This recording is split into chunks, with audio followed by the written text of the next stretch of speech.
Then the king went to his palace and passed the night fasting. Neither were instruments of music brought before him, and his sleep went from him.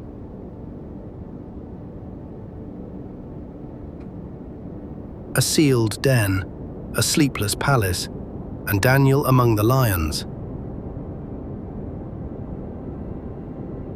Scripture never tells us that Daniel slept. It tells us that God kept him and shut the lions' mouths. Tonight we will follow the story from a king's anxious night to his question at dawn. Is the living God able to deliver?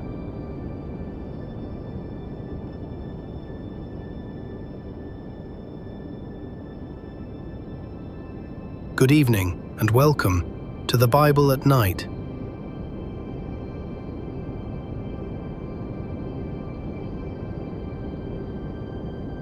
This is night 4. Tonight we will follow Daniel through 3 nights: the night of a hidden dream, the night of a kingdom weighed, and the night of the sealed den, when the king could not sleep.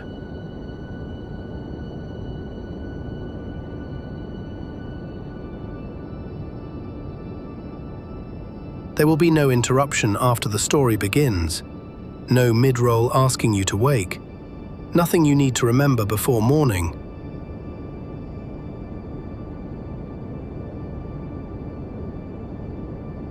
Let the day remain unfinished.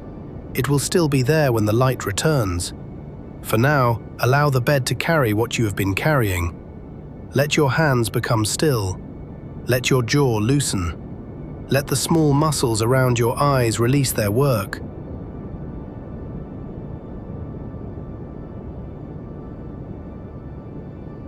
You do not have to keep watch over every sealed place. You do not have to know what every morning will reveal.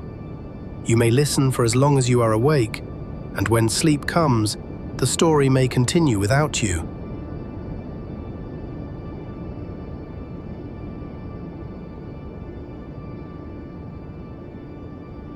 We begin before the lions, before the decree, before the sleepless king.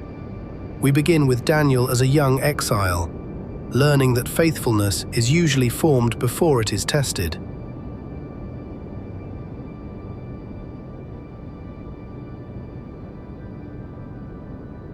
The book of Daniel begins with loss. A city is besieged. Sacred vessels are carried away. Young people are taken into the house of a foreign king.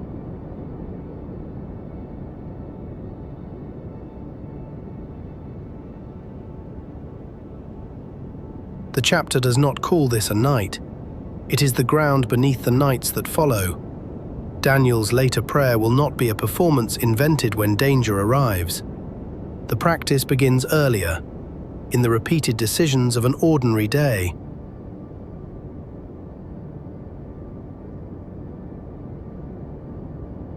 Listen now to the first chapter of Daniel, in the King James Version.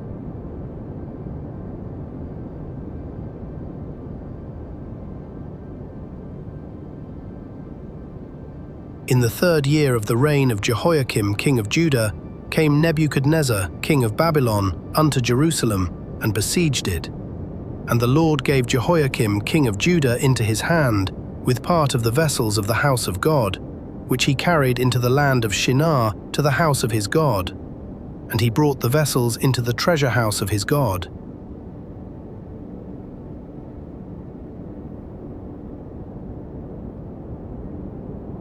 And the king spake unto Ashpenaz, the master of his eunuchs, that he should bring certain of the children of Israel, and of the king's seed, and of the princes, children in whom was no blemish, but well favoured, and skillful in all wisdom, and cunning in knowledge, and understanding science, and such as had ability in them to stand in the king's palace, and whom they might teach the learning and the tongue of the Chaldeans.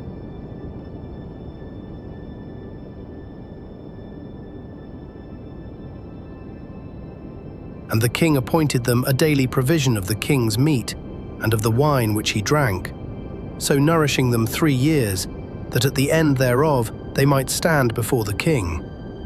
Now among these were of the children of Judah, Daniel, Hananiah, Mishael, and Azariah, unto whom the prince of the eunuchs gave names, for he gave unto Daniel the name of Belteshazzar, and to Hananiah of Shadrach, and to Mishael of Meshach, and to Azariah of Abednego.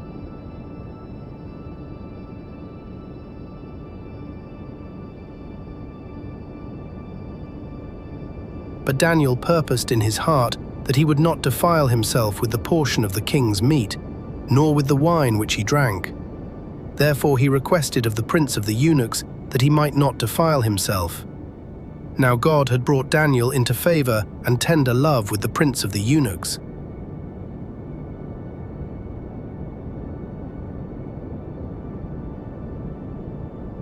And the prince of the eunuchs said unto Daniel, I fear my lord the king, who hath appointed your meat and your drink. For why should he see your faces worse liking than the children which are of your sort? Then shall you make me endanger my head to the king. Then said Daniel to Melzar, whom the prince of the eunuchs had set over Daniel, Hananiah, Mishael, and Azariah, Prove thy servants, I beseech thee, 10 days, and let them give us pulse to eat and water to drink.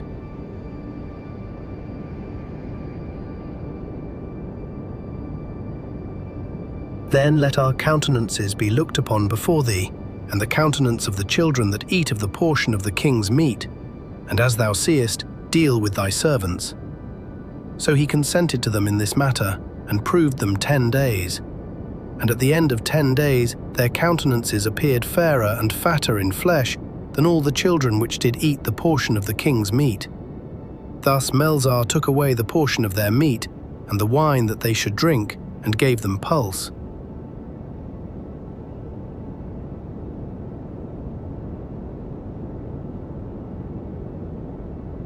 As for these 4 children, God gave them knowledge and skill in all learning and wisdom, and Daniel had understanding in all visions and dreams.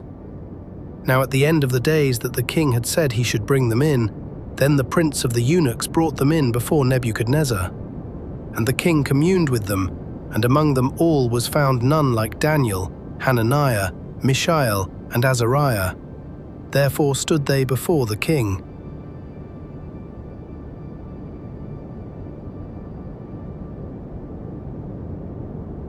And in all matters of wisdom and understanding that the king inquired of them, he found them 10 times better than all the magicians and astrologers that were in all his realm. And Daniel continued even unto the 1st year of King Cyrus.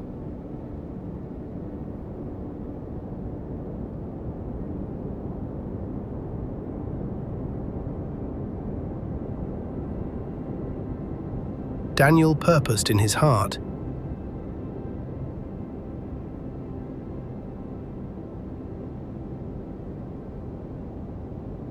Not in the den, not when the stone was rolling toward the opening, not after the law had been signed.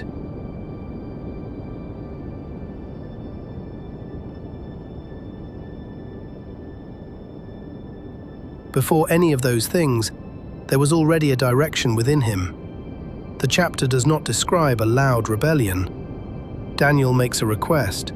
The official is afraid. Daniel proposes a test.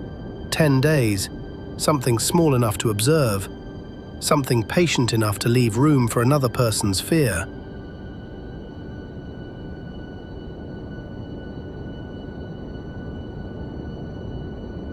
Faithfulness here is not frantic. It does not need to create danger in order to prove itself. It finds the next faithful action and repeats it.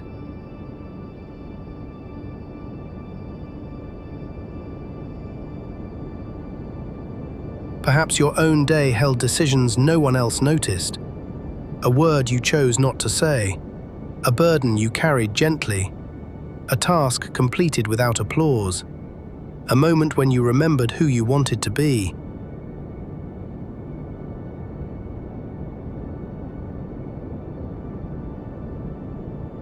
You do not need to review each one now. Let them settle. What was done is done. What was missed may wait for mercy and mourning.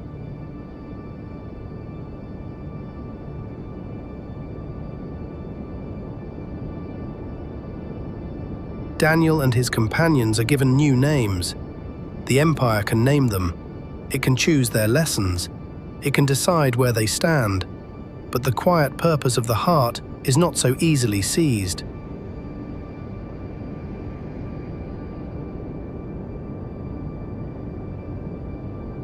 And Daniel continued.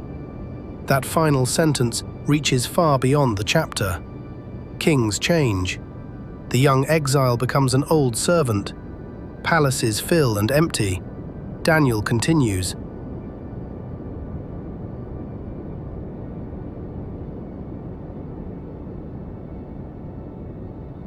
The first explicit night begins when the most powerful man in the story discovers something he cannot command: his own sleep.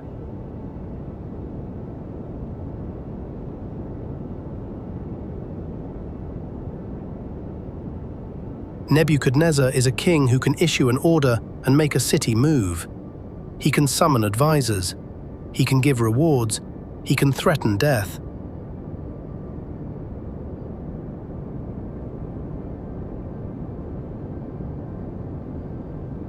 But he cannot force a vanished dream to become clear. The night has placed a mystery inside him, and power cannot reach it.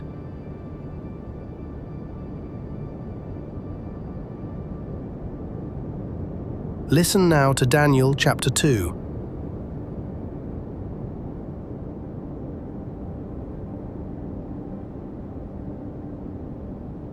And in the 2nd year of the reign of Nebuchadnezzar, Nebuchadnezzar dreamed dreams, wherewith his spirit was troubled, and his sleep brake from him. Then the king commanded to call the magicians, and the astrologers, and the sorcerers, and the Chaldeans, for to show the king his dreams. So they came and stood before the king. And the king said unto them, I have dreamed a dream, and my spirit was troubled to know the dream.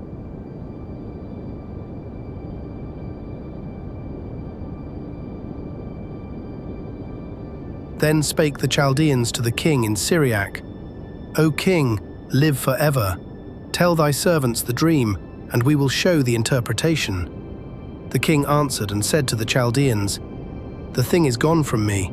If ye will not make known unto me the dream, with the interpretation thereof, ye shall be cut in pieces, and your houses shall be made a dunghill. But if ye show the dream, and the interpretation thereof, ye shall receive of me gifts and rewards, and great honour. Therefore show me the dream, and the interpretation thereof.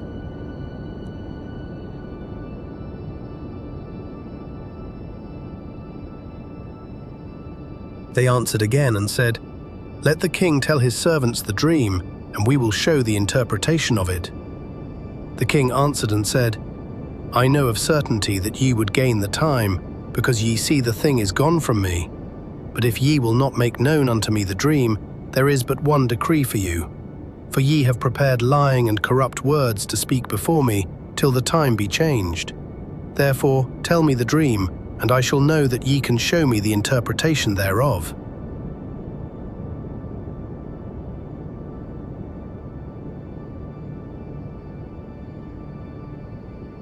The Chaldeans answered before the king, and said, There is not a man upon the earth that can show the king's matter.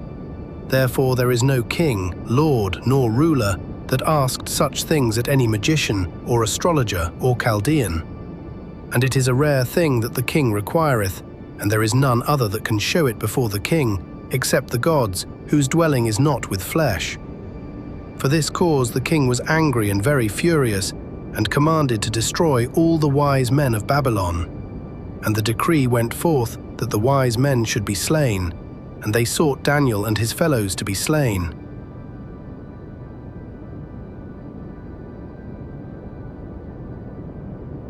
Then Daniel answered with counsel and wisdom to Arioch, the captain of the king's guard, which was gone forth to slay the wise men of Babylon. He answered and said to Arioch, the king's captain, Why is the decree so hasty from the king? Then Arioch made the thing known to Daniel. Then Daniel went in and desired of the king that he would give him time, and that he would show the king the interpretation.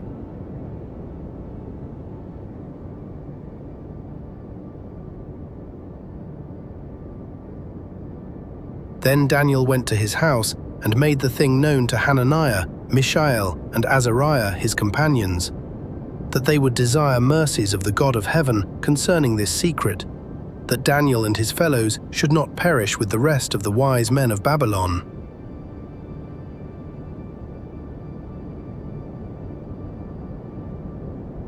Then was the secret revealed unto Daniel in a night vision.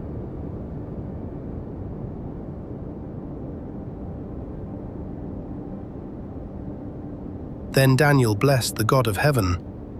Daniel answered and said, Blessed be the name of God for ever and ever, for wisdom and might are his.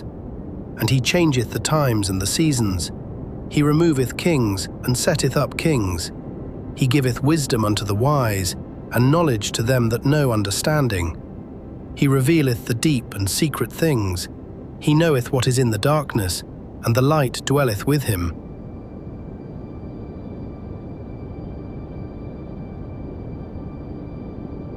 I thank thee and praise thee, O thou God of my fathers, who hast given me wisdom and might, and hast made known unto me now what we desired of thee.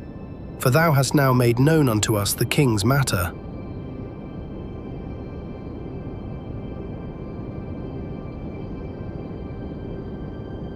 Therefore Daniel went in unto Arioch, whom the king had ordained to destroy the wise men of Babylon. He went and said thus unto him, Destroy not the wise men of Babylon. Bring me in before the king, and I will show unto the king the interpretation. Then Arioch brought in Daniel before the king in haste, and said thus unto him, I have found a man of the captives of Judah that will make known unto the king the interpretation.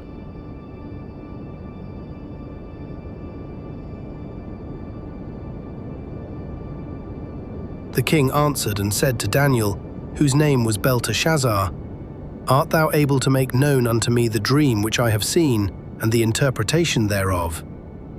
Daniel answered in the presence of the king, and said, The secret which the king hath demanded cannot the wise men, the astrologers, the magicians, the soothsayers show unto the king. But there is a God in heaven that revealeth secrets, and maketh known to the king Nebuchadnezzar what shall be in the latter days.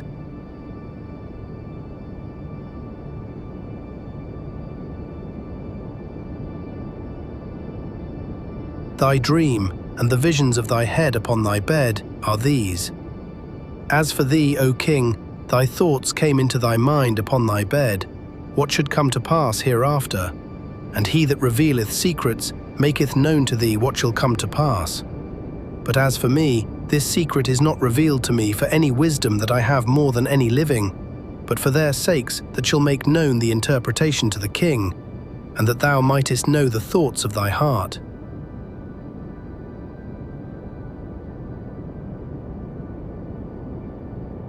Thou, O king, sawest, and behold a great image.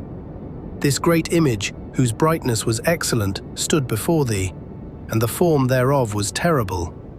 This image's head was of fine gold, his breast and his arms of silver, his belly and his thighs of brass, his legs of iron, his feet part of iron and part of clay.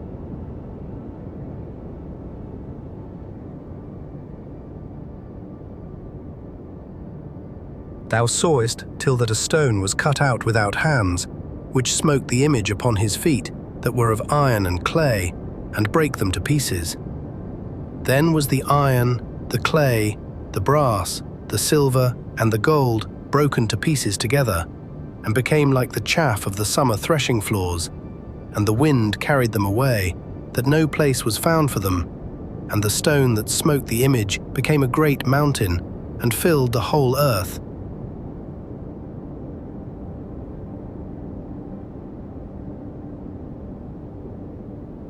This is the dream, and we will tell the interpretation thereof before the king. Thou, O king, art a king of kings, for the God of heaven hath given thee a kingdom, power, and strength, and glory. And wheresoever the children of men dwell, the beasts of the field, and the fowls of the heaven, hath he given into thine hand, and hath made thee ruler over them all. Thou art this head of gold.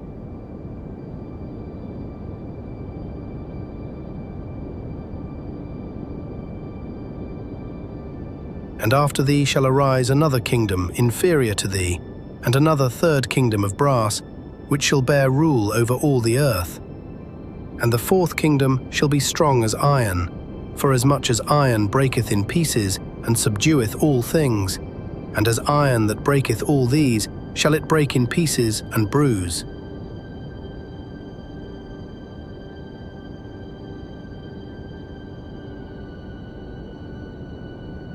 And whereas thou sawest the feet and toes, part of potter's clay, and part of iron, the kingdom shall be divided, but there shall be in it of the strength of the iron, for as much as thou sawest the iron mixed with miry clay. And as the toes of the feet were part of iron, and part of clay, so the kingdom shall be partly strong, and partly broken.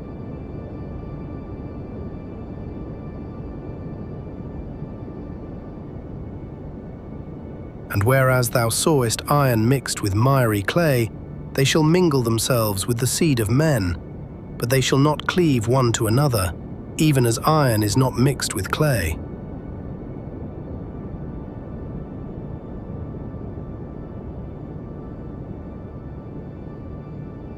And in the days of these kings shall the God of heaven set up a kingdom, which shall never be destroyed, and the kingdom shall not be left to other people, but it shall break in pieces and consume all these kingdoms, and it shall stand forever.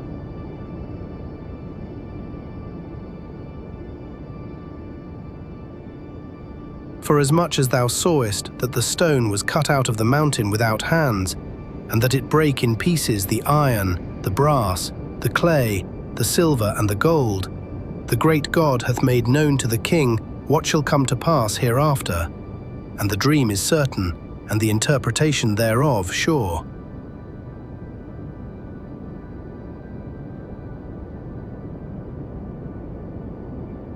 Then the king Nebuchadnezzar fell upon his face, and worshipped Daniel, and commanded that they should offer an oblation and sweet odours unto him.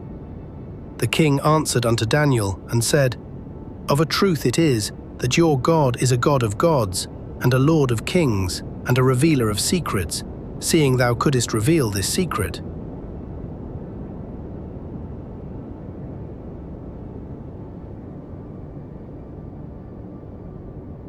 Then the king made Daniel a great man, and gave him many great gifts, and made him ruler over the whole province of Babylon, and chief of the governors over all the wise men of Babylon.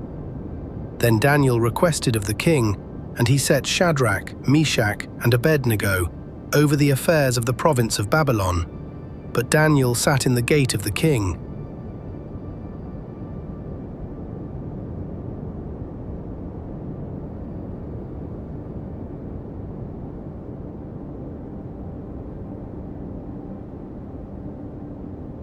The king's sleep breaks.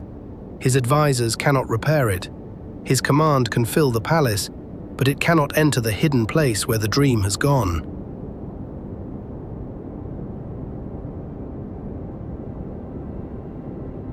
There is not a man upon the earth, they say, who can do what the king requires, and they are right.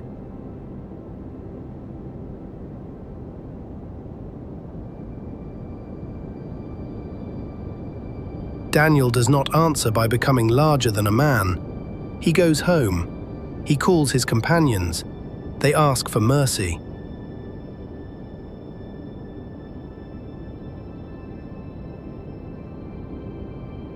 The answer arrives in a night vision, and before Daniel carries the answer to the king, he gives thanks.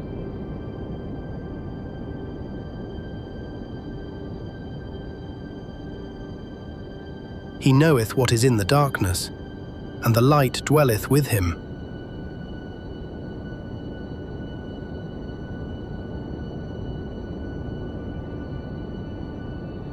Some darkness is simply the room around you.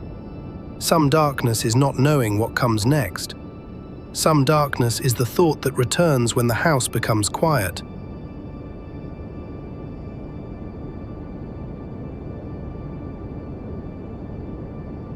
You do not have to force it into an answer tonight. The king tried to command the secret. Daniel asked for mercy.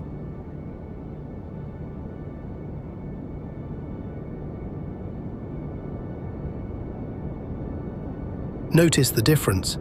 Power tightens its hand. Prayer opens one.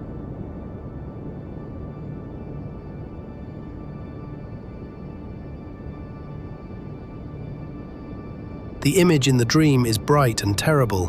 Gold, silver, brass, iron, clay. Each material appears to promise strength. Each kingdom appears to imagine that it will remain.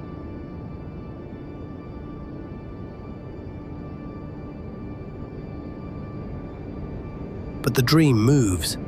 The materials break. The wind carries them away like chaff. What looked permanent becomes light enough to disappear.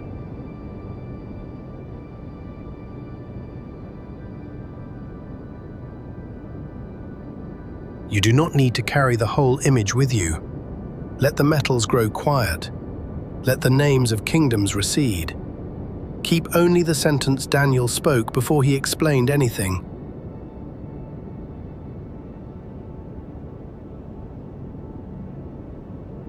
There is a God in heaven that revealeth secrets.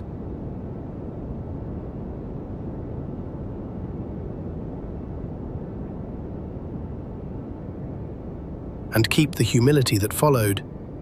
This secret is not revealed to me for any wisdom that I have more than any living.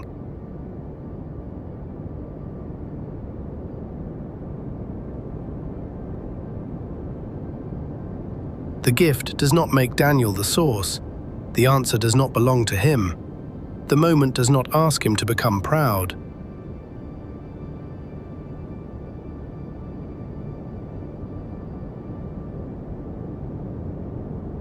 If you solved something today, you may give thanks and let it rest. If you did not solve it, you may ask for mercy and let it rest.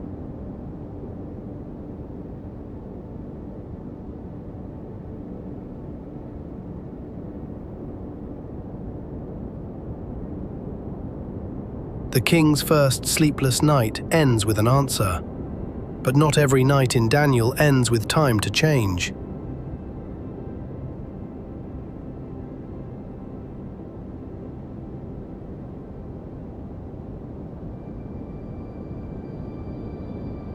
Years pass. The young exile becomes an older man. One reign gives way to another. The palace fills with different voices, and one night, a feast begins.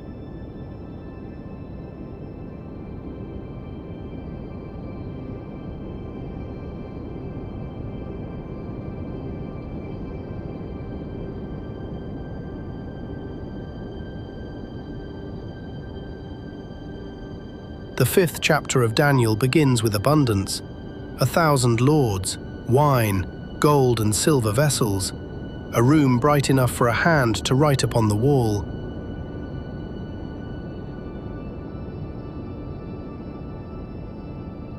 And the feast ends in a single sentence. In that night was Belshazzar, the king of the Chaldeans, slain.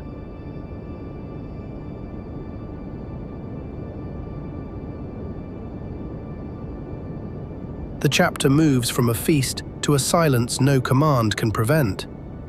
Listen now to Daniel chapter 5.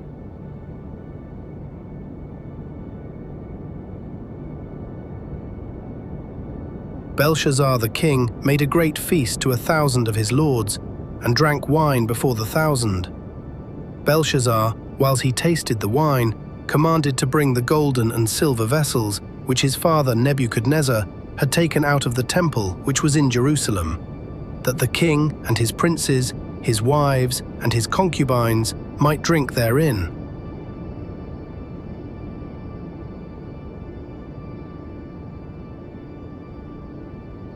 Then they brought the golden vessels that were taken out of the temple of the house of God, which was at Jerusalem, and the king and his princes, his wives and his concubines drank in them. They drank wine and praised the gods of gold and of silver, of brass, of iron, of wood and of stone.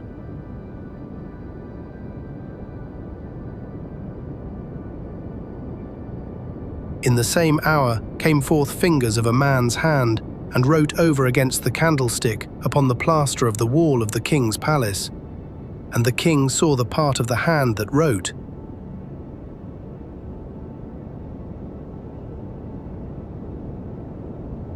Then the king's countenance was changed, and his thoughts troubled him, so that the joints of his loins were loosed, and his knees smote one against another.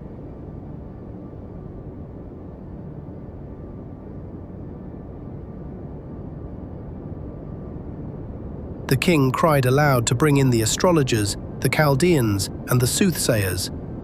And the king spake, and said to the wise men of Babylon, Whosoever shall read this writing, and show me the interpretation thereof, shall be clothed with scarlet, and have a chain of gold about his neck, and shall be the third ruler in the kingdom.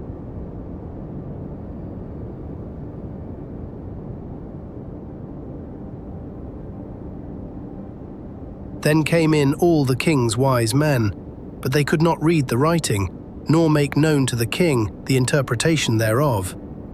Then was King Belshazzar greatly troubled, and his countenance was changed in him, and his lords were astonied.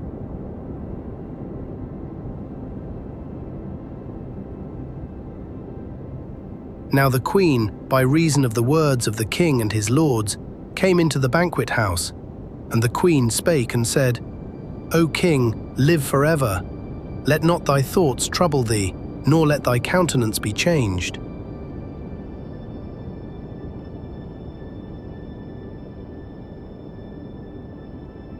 There is a man in thy kingdom, in whom is the spirit of the holy gods, and in the days of thy father light and understanding and wisdom, like the wisdom of the gods, was found in him, whom the king Nebuchadnezzar thy father, the king, I say, thy father, made master of the magicians, astrologers, Chaldeans, and soothsayers.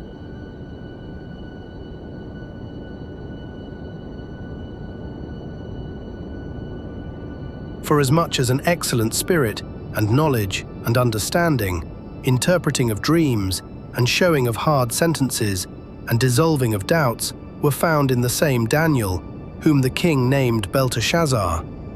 Now let Daniel be called, and he will show the interpretation.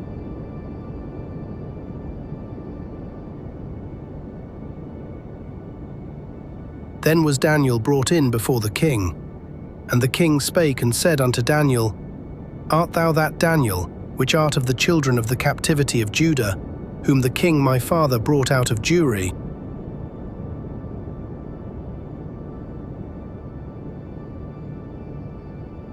I have even heard of thee, that the spirit of the gods is in thee, and that light and understanding and excellent wisdom is found in thee.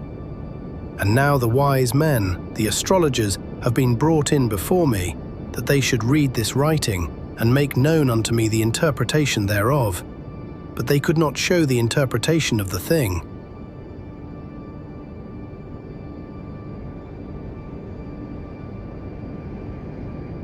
And I have heard of thee, that thou canst make interpretations, and dissolve doubts. Now if thou canst read the writing, and make known to me the interpretation thereof, thou shalt be clothed with scarlet, and have a chain of gold about thy neck, and shalt be the third ruler in the kingdom.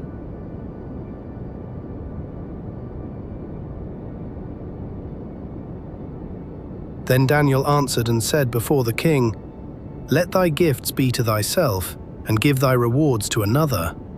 Yet I will read the writing unto the king, and make known to him the interpretation.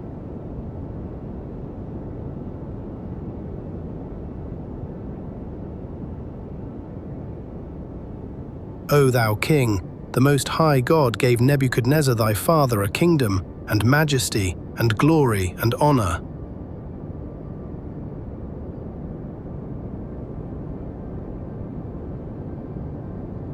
And for the majesty that he gave him, all people, nations, and languages trembled and feared before him. Whom he would he slew, and whom he would he kept alive, and whom he would he set up, and whom he would he put down.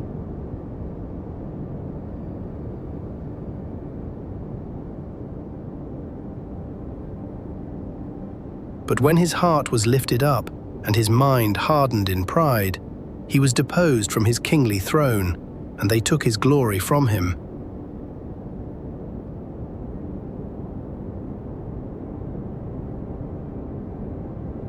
And he was driven from the sons of men, and his heart was made like the beasts, and his dwelling was with the wild asses.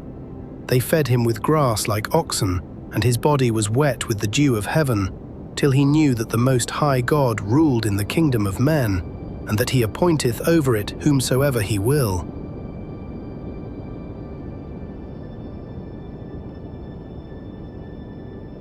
And thou his son, O Belshazzar, hast not humbled thine heart, though thou knewest all this.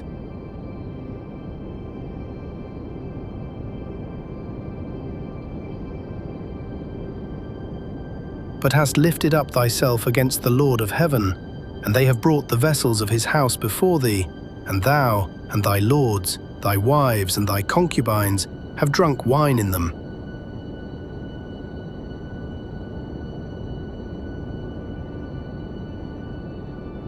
And thou hast praised the gods of silver and gold, of brass, iron, wood, and stone, which see not, nor hear, nor know.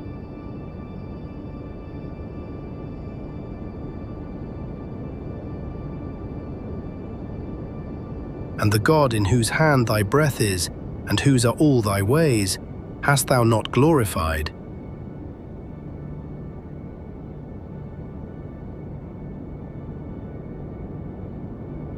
Then was the part of the hand sent from him, and this writing was written.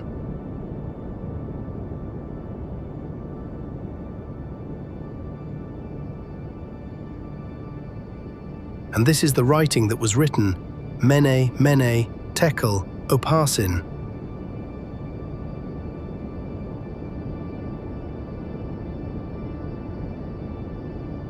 This is the interpretation of the thing. Mene, God hath numbered thy kingdom and finished it.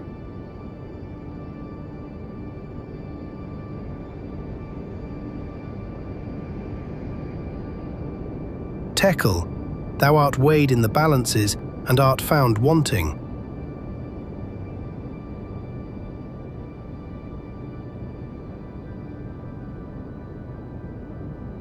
Perez, thy kingdom is divided and given to the Medes and Persians.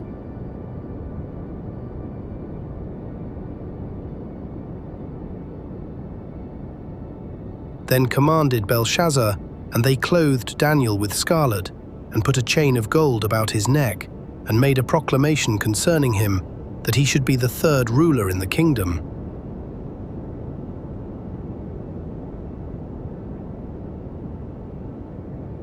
In that night was Belshazzar the king of the Chaldeans slain.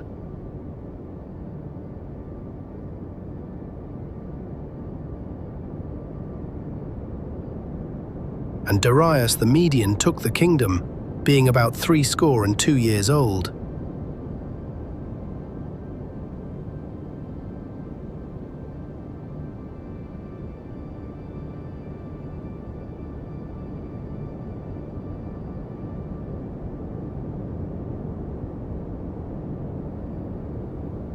The feast is full of objects, vessels, wine, gold, silver, brass, iron, wood, stone.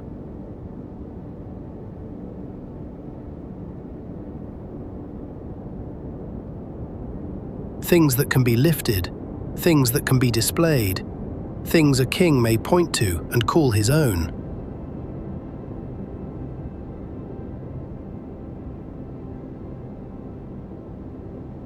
Daniel names the limit in one sentence, the God in whose hand thy breath is.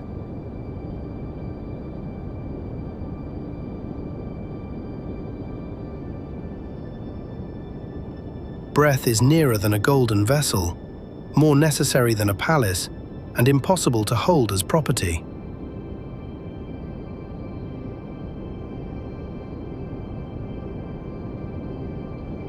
Allow yourself to notice one quiet breath. No need to change it, no need to make it deep. Simply notice that it arrives.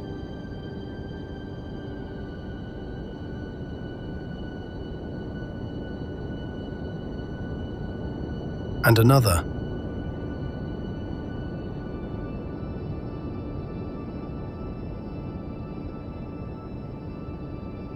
The feast praised things which Daniel says see not, hear not, and know not.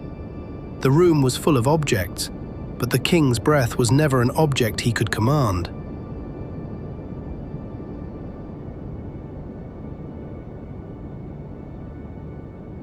The first night showed a king unable to command a secret. The second shows a king unable to command one more morning.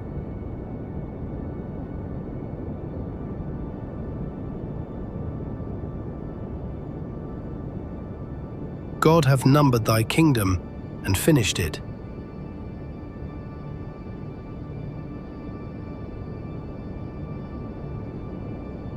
Thou art weighed in the balances, and art found wanting.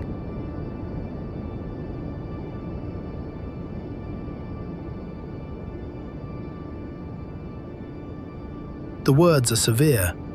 They are also the end of pretending.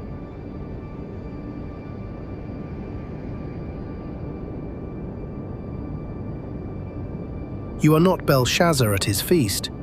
You do not need to turn this chapter into a verdict over every unfinished part of your own life.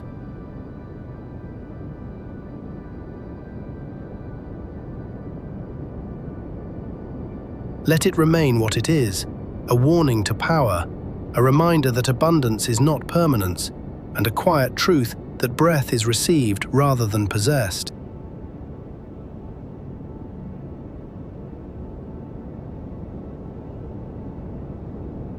If you have been measuring yourself all day, by work completed, by approval received, by the things around you, by how well you carried what was heavy, you may set down the balances now.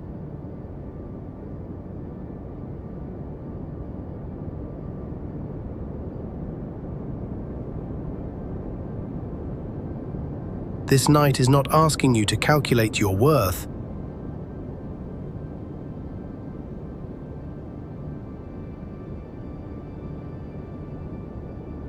The feast ends, the writing remains, a kingdom changes hands, and Daniel continues into the reign of another king.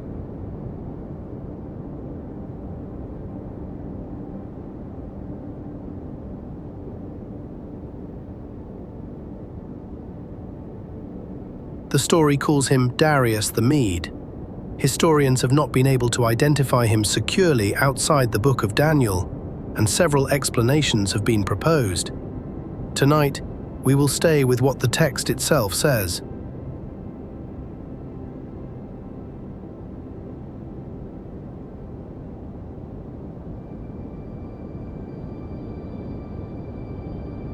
The new king organizes his realm. Daniel is no longer the young exile of the first chapter. He has lived through courts, names, threats, honors, and the passing of rulers.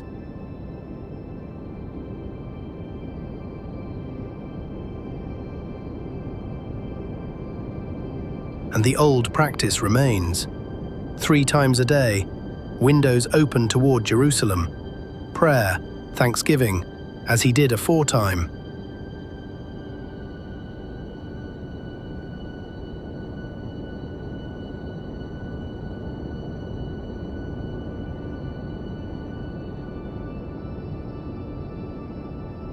Now the third night begins.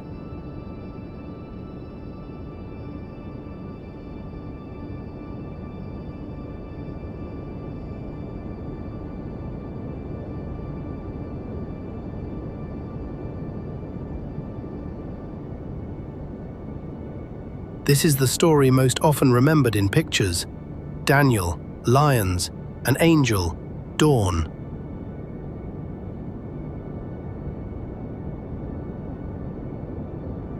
But the words are more restrained than many pictures. The chapter never tells us how many lions were there. It never says they were starved. It never says they slept. It never says Daniel touched them or used one as a pillow.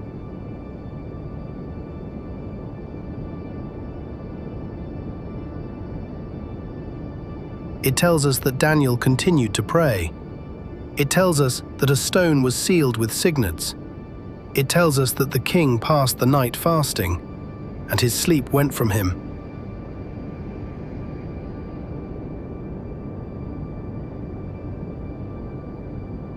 and it tells us that God sent an angel and shut the lions' mouths.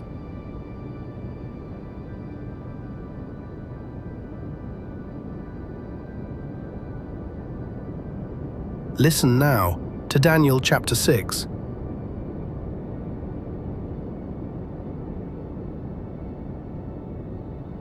It pleased Darius to set over the kingdom 120 princes, which should be over the whole kingdom, and over these 3 presidents, of whom Daniel was first, that the princes might give accounts unto them, and the king should have no damage.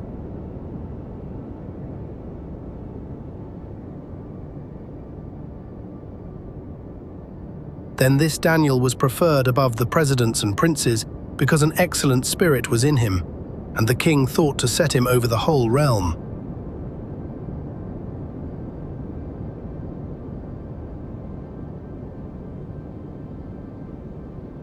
Then the presidents and princes sought to find occasion against Daniel concerning the kingdom, but they could find none occasion nor fault, for as much as he was faithful, neither was there any error or fault found in him.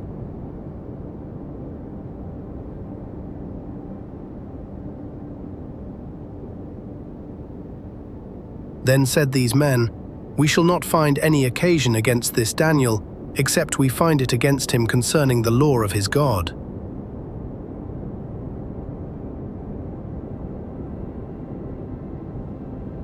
Then these presidents and princes assembled together to the king, and said thus unto him, "King Darius, live forever.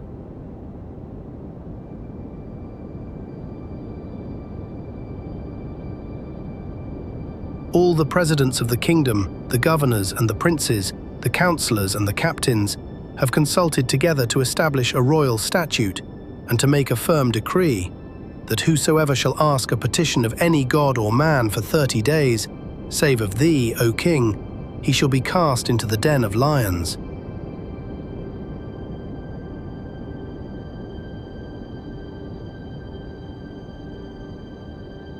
Now, O king, establish the decree, and sign the writing, that it be not changed, according to the law of the Medes and Persians, which altereth not.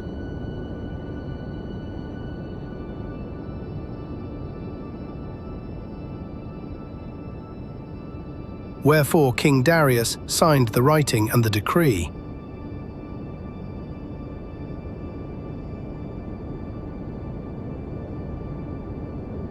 Now when Daniel knew that the writing was signed, he went into his house, and his windows being open in his chamber toward Jerusalem, he kneeled upon his knees 3 times a day, and prayed, and gave thanks before his God, as he did aforetime.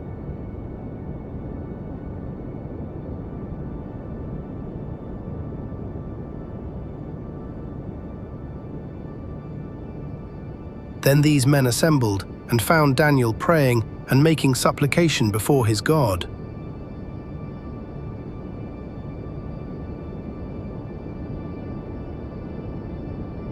Then they came near and spake before the king concerning the king's decree.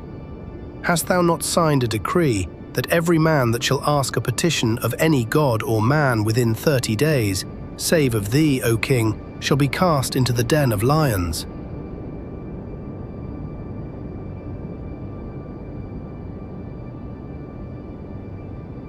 The king answered and said, The thing is true, according to the law of the Medes and Persians, which altereth not.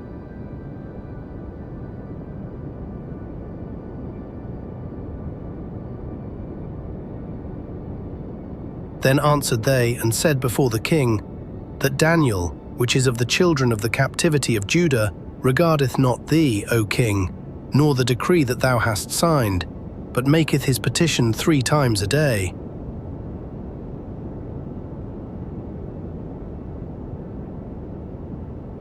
Then the king, when he heard these words, was sore displeased with himself, and set his heart on Daniel to deliver him, and he laboured till the going down of the sun to deliver him.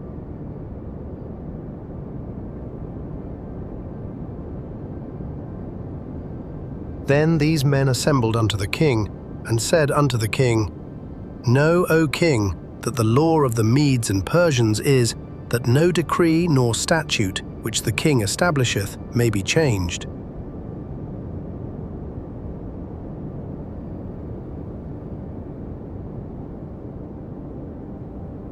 Then the king commanded, and they brought Daniel and cast him into the den of lions.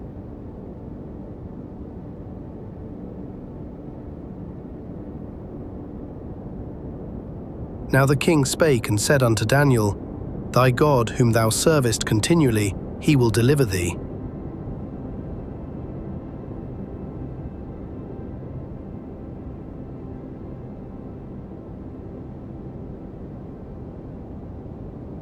And a stone was brought and laid upon the mouth of the den, and the king sealed it with his own signet and with the signet of his lords, that the purpose might not be changed concerning Daniel.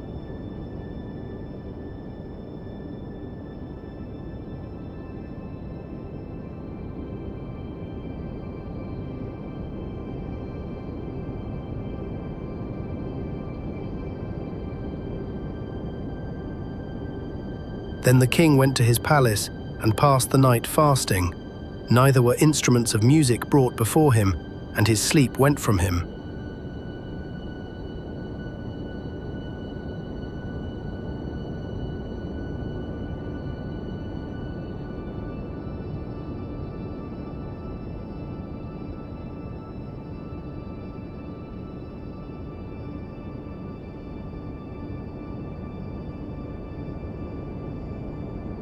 Then the king arose very early in the morning, and went in haste unto the den of lions.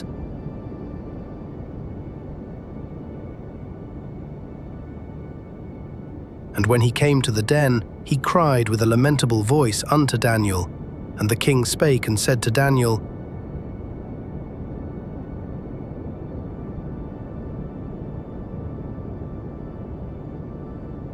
O Daniel, servant of the living God, is thy God, whom thou servest continually, able to deliver thee from the lions?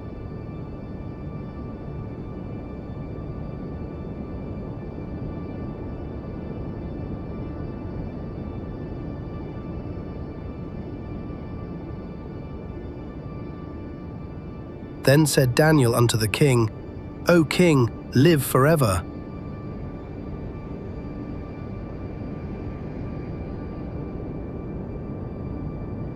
My God hath sent his angel, and hath shut the lions' mouths, that they have not hurt me. For as much as before him innocency was found in me, and also before thee, O king, have I done no hurt.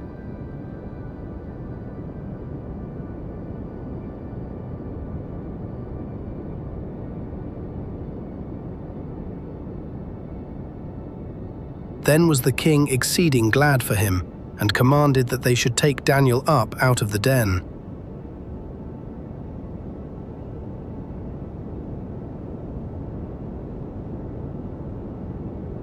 So Daniel was taken up out of the den, and no manner of hurt was found upon him, because he believed in his God.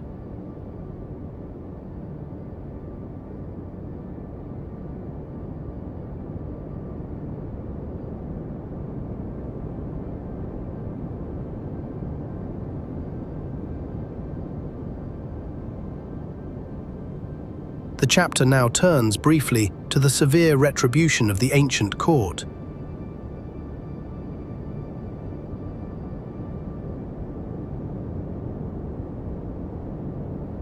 And the king commanded, and they brought those men which had accused Daniel, and they cast them into the den of lions, them, their children, and their wives, and the lions had the mastery of them, and brake all their bones in pieces, or ever they came at the bottom of the den.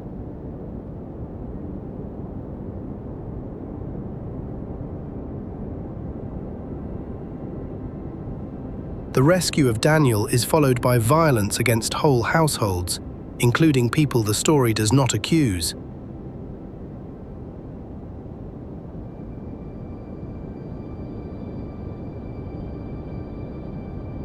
Then King Darius wrote unto all people, nations, and languages that dwell in all the earth, Peace be multiplied unto you.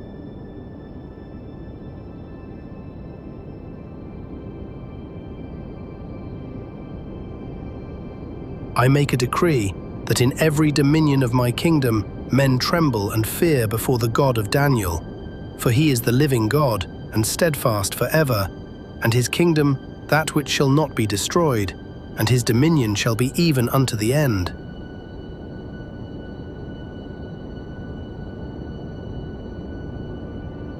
He delivereth and rescueth, and he worketh signs and wonders in heaven and in earth, who have delivered Daniel from the power of the lions.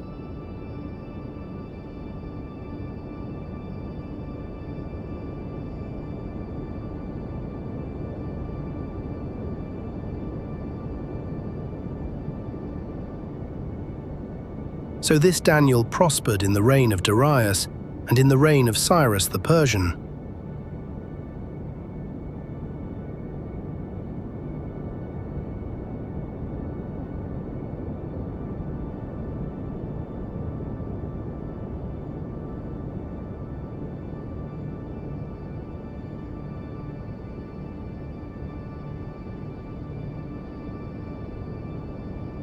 Return for a moment to the open window.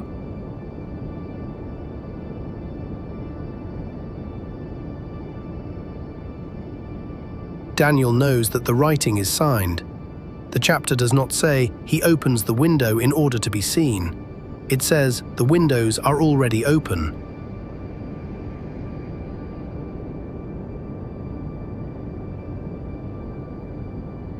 He kneels, he prays, he gives thanks, as he did aforetime.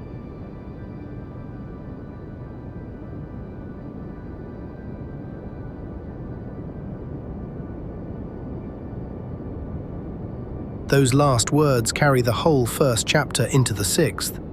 The heart that purposed, the life that continued, the prayer repeated before danger made it famous.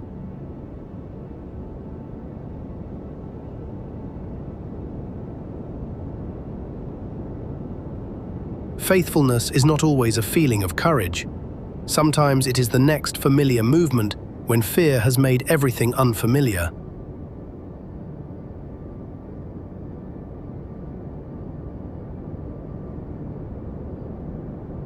A chair where you have prayed before, a sentence you know by heart, a hand opened, a breath received.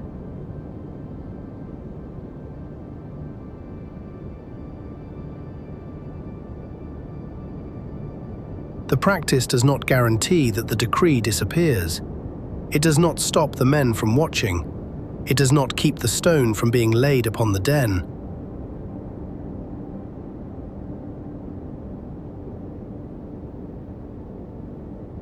It keeps Daniel facing the same direction.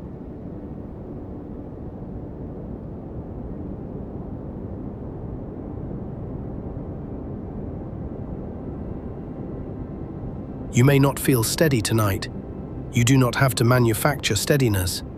Let one small practice be enough.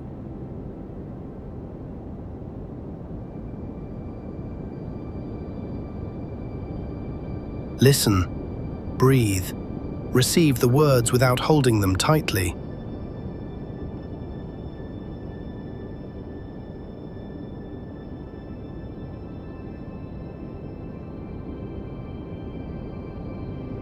The day may have signed decrees you did not choose.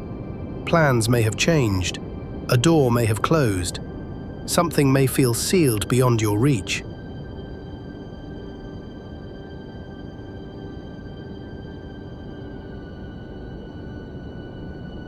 You do not have to move the stone tonight.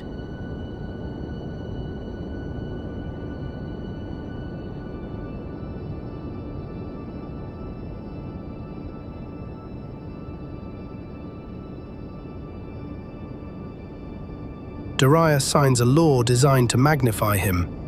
For 30 days, every petition is to be directed toward the king.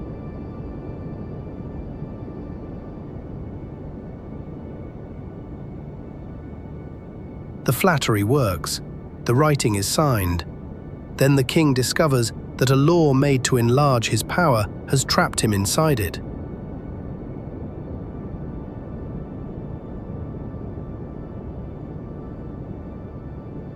He sets his heart on Daniel to deliver him. He labors until sunset. The man with authority over the realm cannot undo the sentence formed in his own name.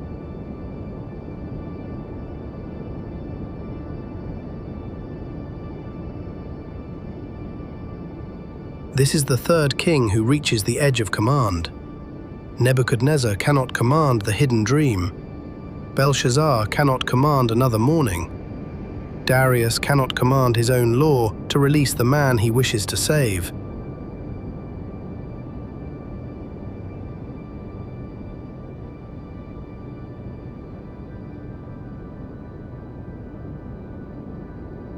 Human control reaches the stone and stops.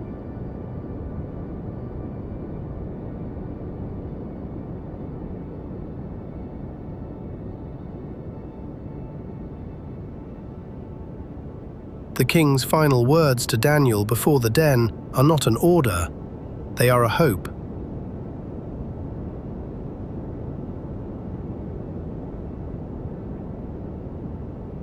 Thy God, whom thou servest continually, he will deliver thee.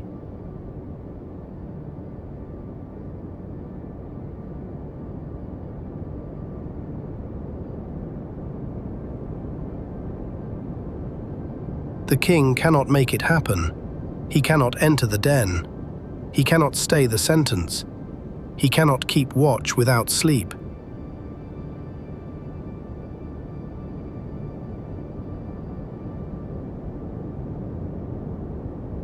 Sometimes the most powerful person in the room is still unable to do the one thing love asks.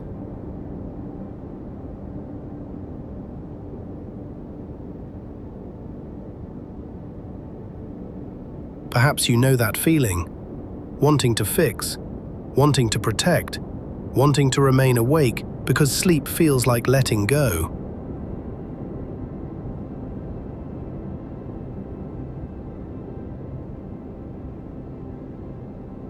Darius passes the night fasting.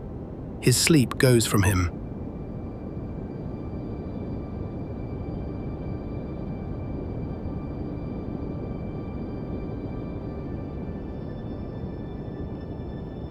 The chapter does not praise his sleeplessness as power. It shows its limit. The king is awake and still cannot reach Daniel.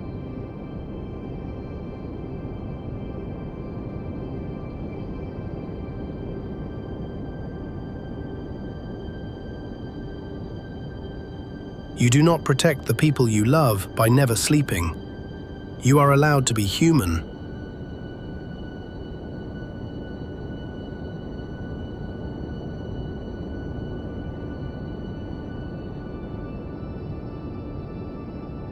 The stone is sealed with the king's signet and the signets of his lords. The text does not tell us the material used to make the seal. It does not say wax.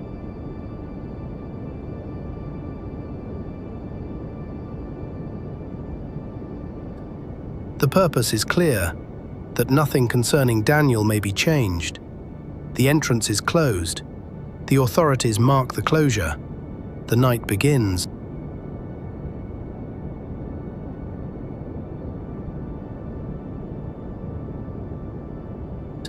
And then the narrator leaves Daniel.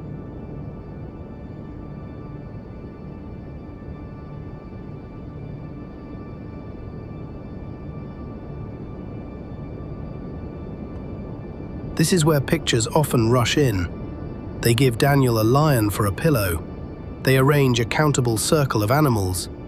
They make the den into a warm room where everything dangerous has become friendly.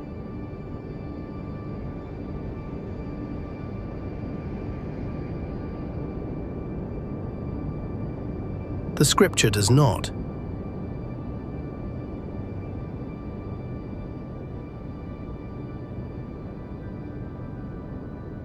It does not tell us whether Daniel stood, knelt, sat, or lay down. It does not tell us what he heard. It does not tell us how long any moment felt. It does not tell us that he slept.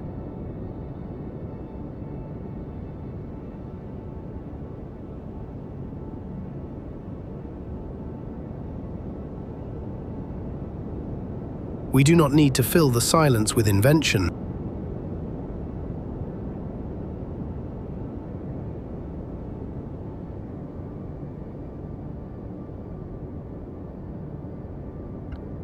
There are nights in our own lives that cannot be narrated from the inside. We know the door closed. We know morning came. The hours between remain hidden.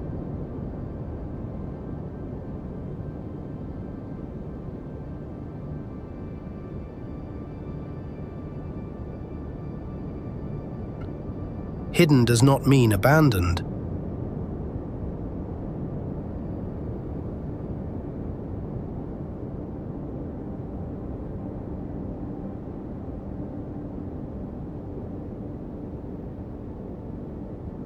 The text will tell us what Daniel knows when dawn arrives.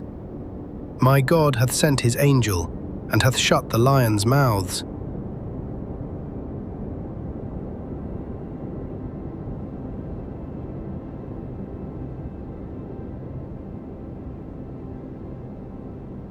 Not tamed, not befriended, not put to sleep. Shut.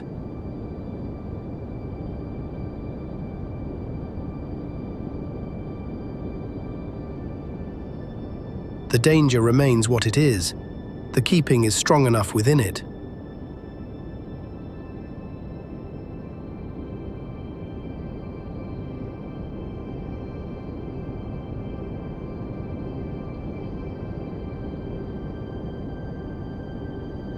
The king rises very early. He goes in haste. For a brief moment, the story moves quickly.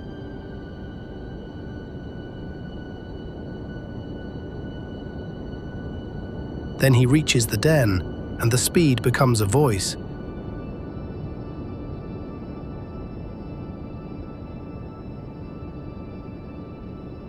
The King James Version calls it a lamentable voice, a voice already carrying grief before it receives an answer.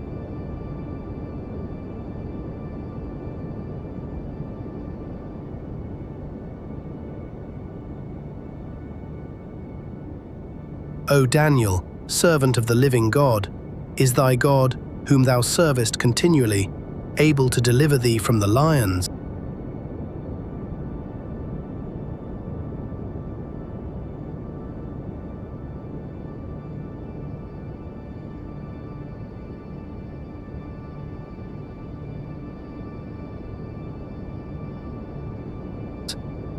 The question falls into the den.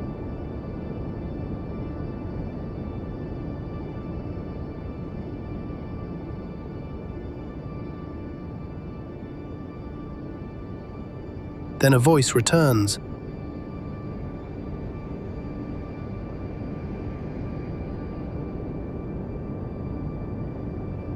O King, live forever.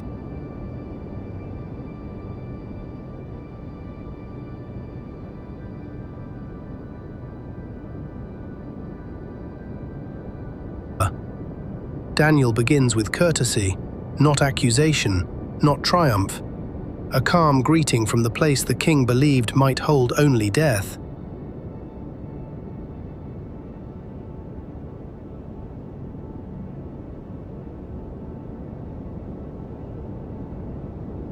Then the answer, My God hath sent his angel, and hath shut the lions' mouths, that they have not hurt me.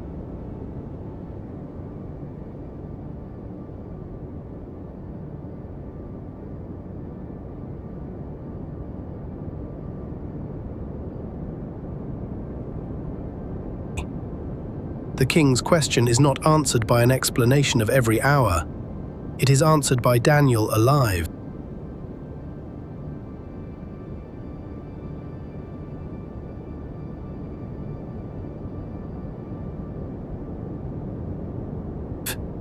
They lift him from the den, and the text gives a physical confirmation. No manner of hurt was found upon him.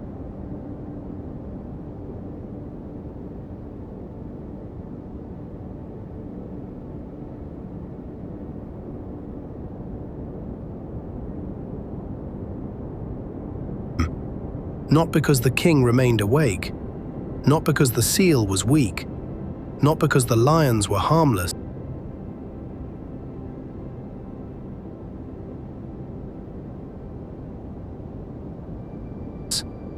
because he believed in his God.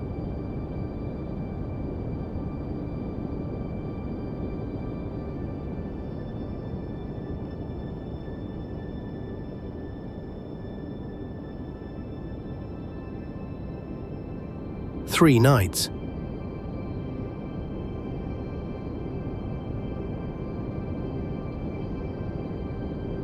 On the first, a king's sleep is broken by a dream he cannot command.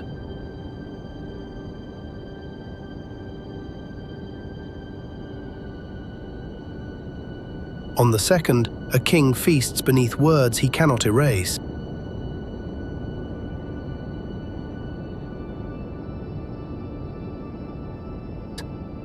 On the third, a king lies awake outside a den he cannot enter.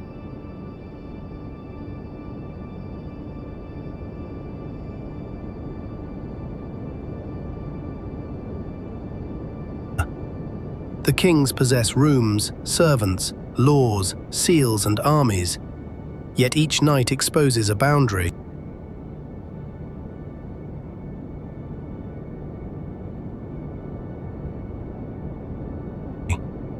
The hidden dream belongs to God. The breath of the king belongs to God. The keeping of Daniel belongs to God.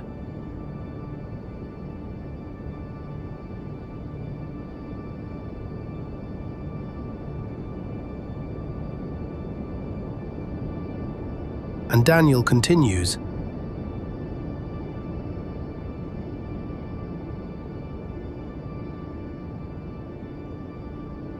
young in the first chapter, called in the second, remembered in the fifth, accused in the sixth.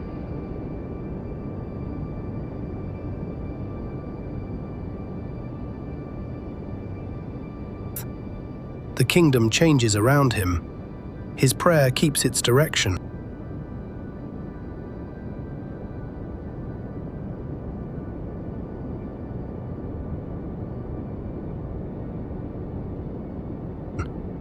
Perhaps that is enough to carry from the story. Not a promise that faithful people never enter dens. Daniel enters.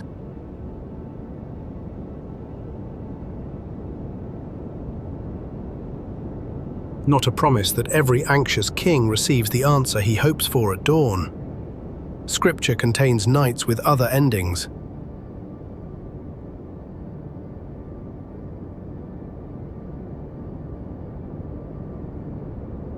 The promise here is narrower and deeper. The sealed place is not beyond the living God.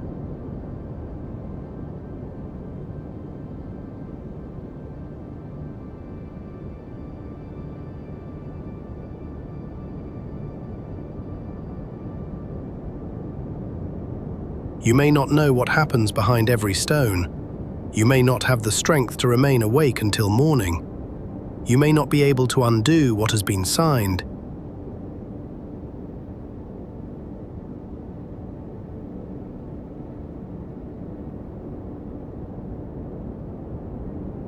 You do not have to become the keeper of all things.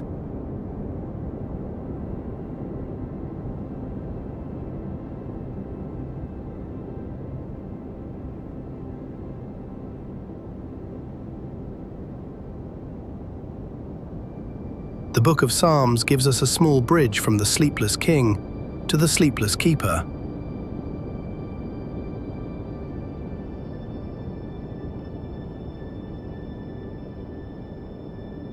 We will not walk through the whole psalm tonight, only 2 verses.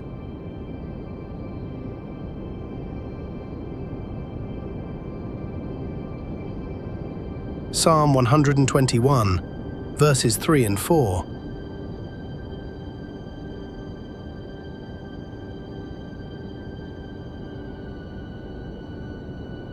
He will not suffer thy foot to be moved. He that keepeth thee will not slumber.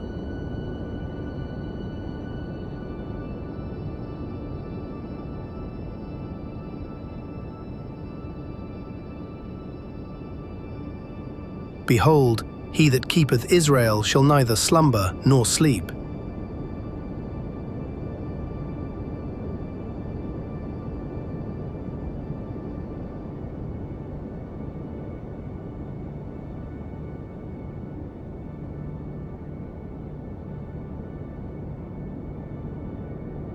Darius tried to keep watch.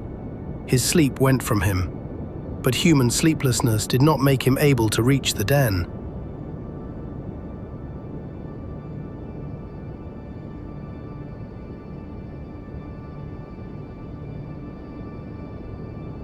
The keeper named in the psalm does not keep watch by resisting exhaustion. He does not slumber. His care has no tired edge.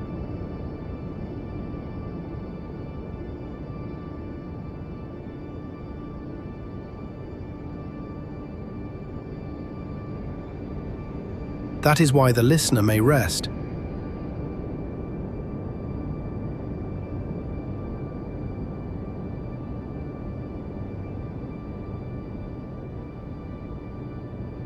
Not because every uncertainty has been removed, not because every stone is open, not because every danger has become gentle.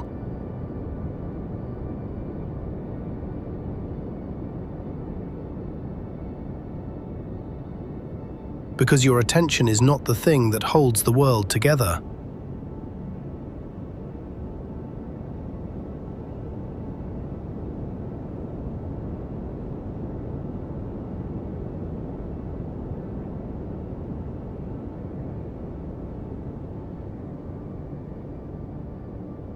Let that sentence become simple.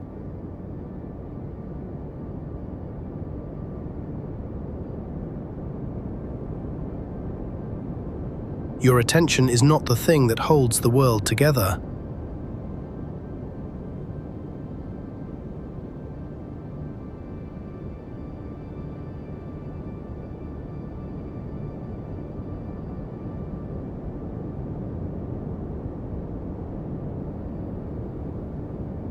You may release the room.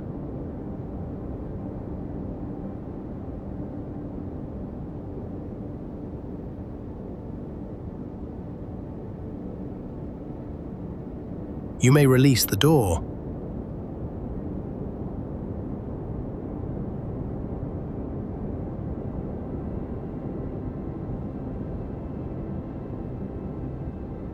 You may release the people whose names moved through your mind today.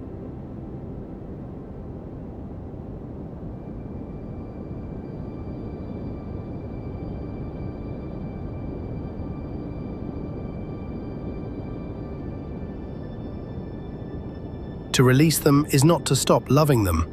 It is to remember that love and vigilance are not the same.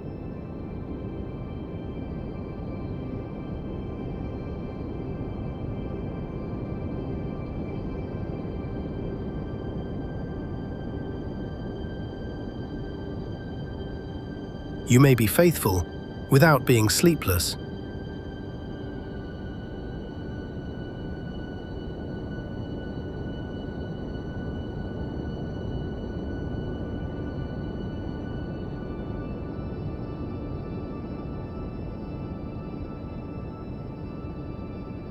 One final verse.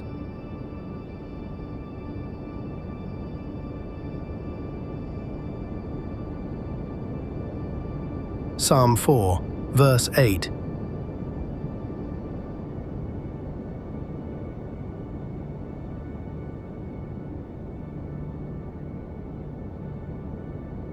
I will both lay me down in peace and sleep, for thou, Lord, only makest me dwell in safety.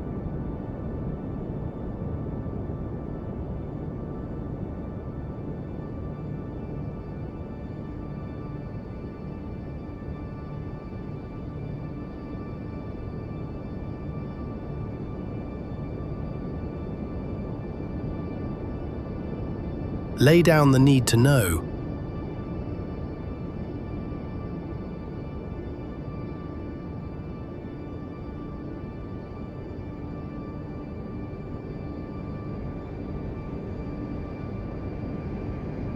Lay down the need to guard.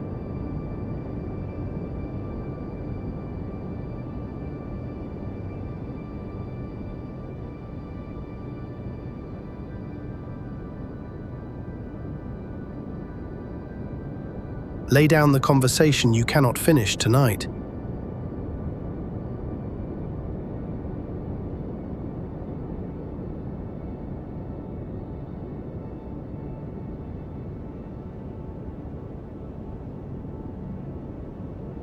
Lay down the work that will still be work in the morning.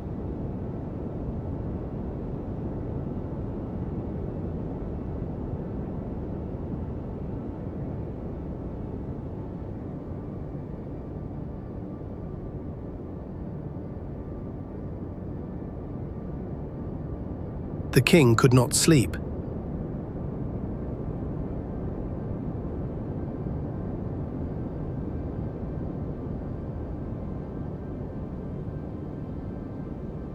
The text never tells us that Daniel did.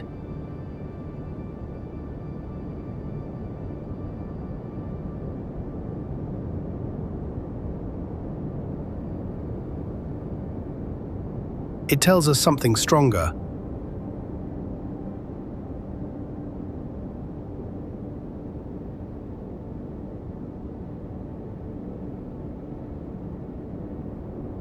The living God kept him.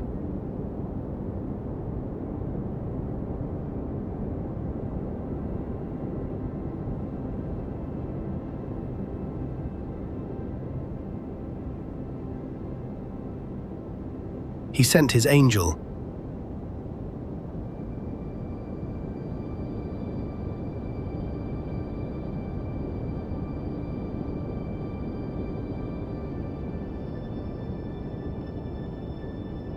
He shut the lions' mouths.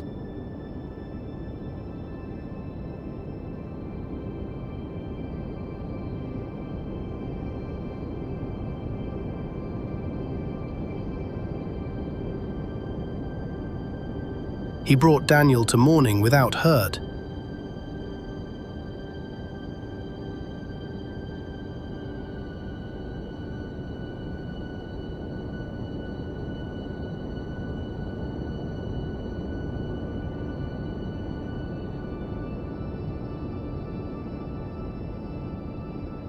And now, you do not have to keep watch over the night.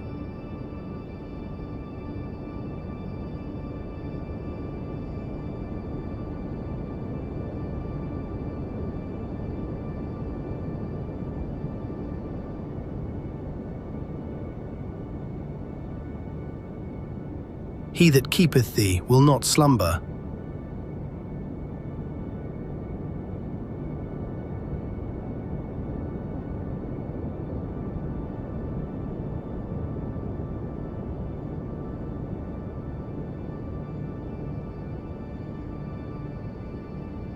He that keepeth Israel shall neither slumber nor sleep.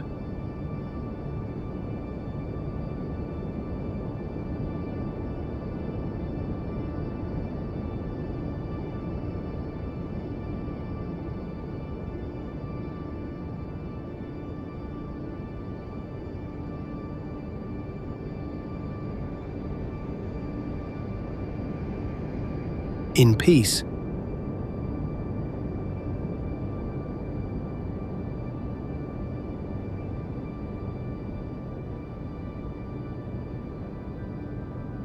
Lie down.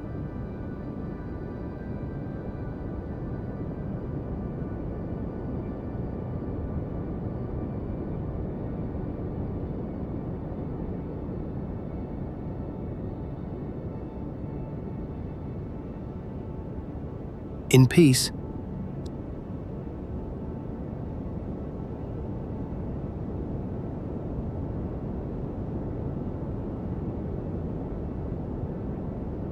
Sleep.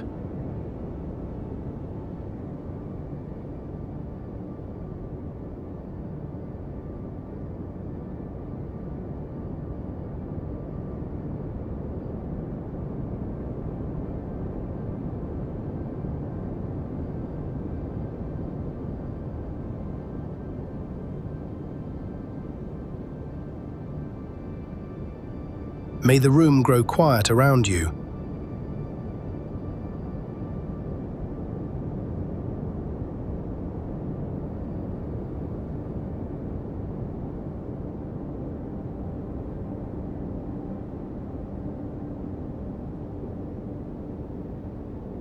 May each breath become lighter than the one before.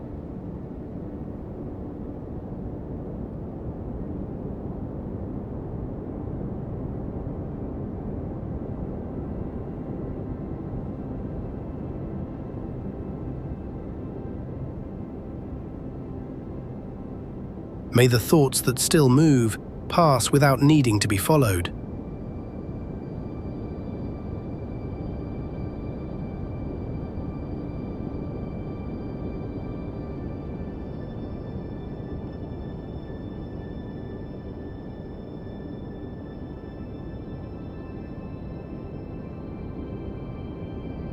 the stone may remain where it is.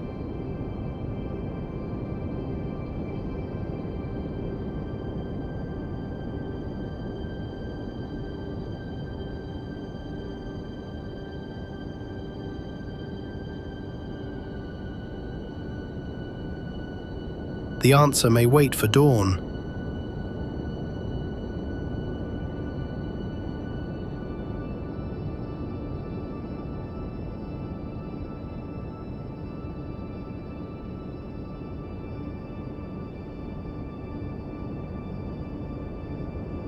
The keeper remains awake.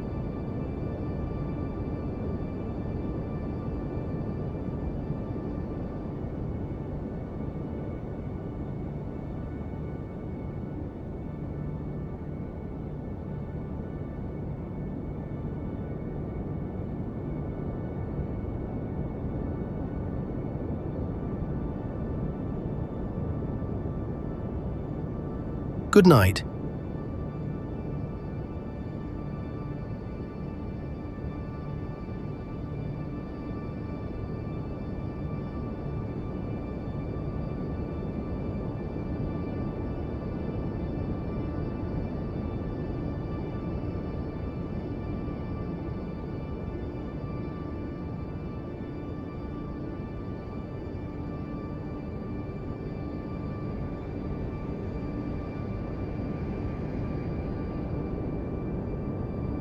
And peace be with you.